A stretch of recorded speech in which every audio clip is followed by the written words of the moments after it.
Saudaraku, harga cabai merah di Pasar Paya Ilang di Kampung Blangkolak 2, Kecamatan Bebesen, Kabupaten Aceh Tengah melonjak tinggi.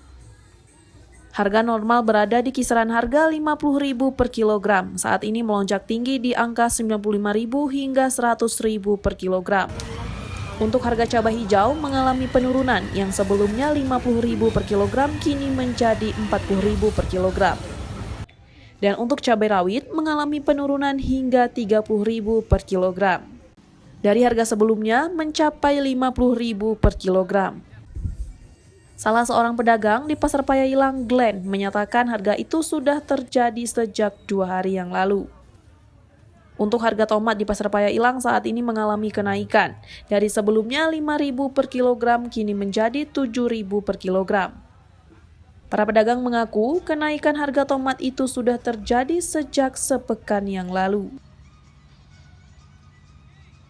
Dari Aceh Tengah, Kiki Adelia, Tribun Gayo TV.